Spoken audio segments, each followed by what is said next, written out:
মিটিংয়ের আজকে তৃতীয় দিন, কিন্তু গতকালকের অসমাপ্ত আলোচনা জাতীয় সাংবিধানিক পরিষদ বা ন্যাশনাল কনস্টিটিউশনাল কাউন্সিল এবং রাষ্ট্রপতি নির্বাচনের প্রক্রিয়া, গতকালকে যেহেতু এনসিসি নিয়েই দিনব্যাপী আলোচনা হয়েছে, কনক্লুশনে পৌঁছানো যায় নাই। আজকে রাষ্ট্রপতি নির্বাচনের প্রক্রিয়া নিয়ে আলোচনা হয়েছে। সেখানে সব রাজনৈতিক দল আমরা সহ একমত হয়েছে যে বিদ্যমান যে প্রক্রিয়া রাষ্ট্রপতি নির্বাচনের, সেটার আমরা পরিবর্তন চাই। এখন পরিবর্তনের প্রক্রিয়াটি নিয়ে বিভিন্ন রাজনৈতিক দলের বিভিন্ন ধরনের মতভেদ তৈরি হয়েছে। সেখানে আমাদের দলের পক্ষ থেকে আমরা বলেছি যে বিদ্যমান সিস্টেমের কারণেই তো আমরা একটা পরিবর্তন চেয়েছি। কাজেই বর্তমান সিস্টেম হচ্ছে সংসদ রাষ্ট্রপতিকে নির্বাচন করবে, কিন্তু আমরা বলেছি যে সংসদ যদি দ্বিকক্ষ বিশিষ্ট হয় তাহলে উচ্চকক্ষ নিম্নকক্ষ এই দুই কক্ষ সহ এখন আবার বিশেষ করে সংস্কার কমিশনের প্রস্তাবনায় যে একটা জেলা পরিষদ সমন্বয় কিংবা সিটি কর্পোরেশনের সমন্বয়ের যে কথা বলা হয়েছে, জেলা পরিষদে ইউনিয়ন পরিষদের চেয়ারম্যান থেকে সকল জনপ্রতিনিধিরা সেই সমন্বয় পরিষদে থাকবে এবং সিটি কর্পোরেশনে আপনার সিটি কর্পোরেশনের কাউন্সিলর সহ তারা সেই সমন্বয় পরিষদে থাকবে।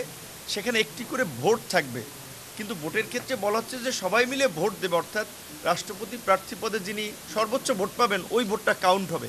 কিন্তু আমরা এটার পরিবর্তে আমরা বলেছি যে না, ভোটারকে স্পেসিফাই করা, জেলা পরিষদের চেয়ারম্যান ভোটার হতে পারে এবং সিটি কর্পোরেশন যেহেতু 12টা আছে আমাদের, সিটি কর্পোরেশনের মেয়ররা হতে পারে। তাহলে জেলা পরিষদের 64 জন চেয়ারম্যান এবং 12 জন সিটি কর্পোরেশনের মেয়র সহ 76 জন ভোটার হয়। তাহলে 500, যেহেতু আমরা দ্বিকক্ষ বিশিষ্ট সংসদের দিকে যাওয়ার জন্য মোটামুটি একমত, তাহলে দুই কক্ষে 500 আপনার সদস্য এবং এক্সটেন্ডেড 76 জন, 576 জন, এইটাকে ইলেকট্রাল কলেজ হিসেবে বিবেচনা করার পক্ষে আমাদের দলের মতামত। কিন্তু এখানে কিছু কিছু দলের মতামত হচ্ছে পুরো 70,000 জনপ্রতিনিধি, ইউনিয়ন পরিষদের চেয়ারম্যান থেকে শুরু করে সবাই সংসদ, এবং অনেক দলের মতামত হচ্ছে শুধুমাত্র পার্লামেন্টের দুই কক্ষ, কিন্তু ভোট হবে গোপন ব্যালটে। এখানে কিন্তু সবাই একমত। আরেকটি কথা যেটি দীর্ঘদিন ধরে আমাদের এখানে আলোচনা হচ্ছে, 70 নম্বর অনুচ্ছেদের কথা কিংবা রাষ্ট্রপতি প্রধানমন্ত্রীর ক্ষমতার ভারসাম্যের কথা।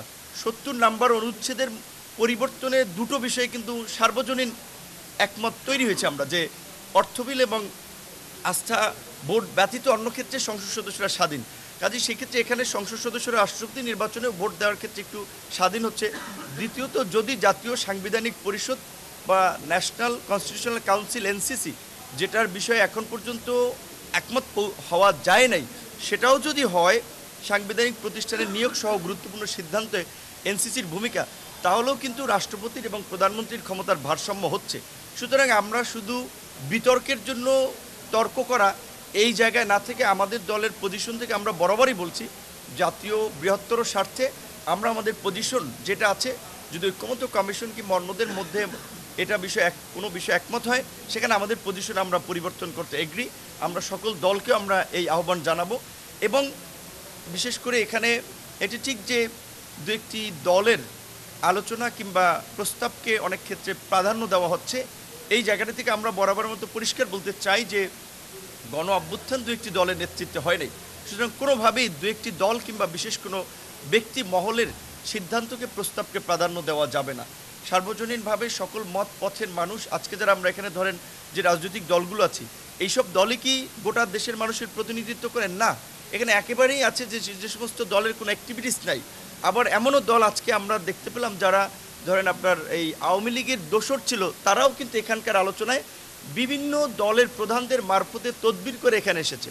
এই বিষয়টি নিয়ে আমরা আজকে প্রশ্ন তুলেছি এবং এই বিষয়ে পরবর্তী মিটিংয়ে এই বিষয়ে আমরা একটা সমাধান চাবো, যে যারা যেই ফ্যাসিবাদের বিরুদ্ধে লড়াই করেছি, তাদের ক্ষমতার বেনিফিশিয়ারি ছিল, তাদের 14 দলে ছিল, তারা যদি এই আলোচনায় থাকে, এখানে আসে, এটা এই জুলাইয়ের প্রতি অবমাননা, শহীদদের সাথে বেইমানি, এইটার বিষয়ে আমরা কম্প্রোমাইজ করবো না। নেক্সট মিটিং থেকে এটার বিষয়ে আমাদের একটা জোরালো অবস্থান থাকবে।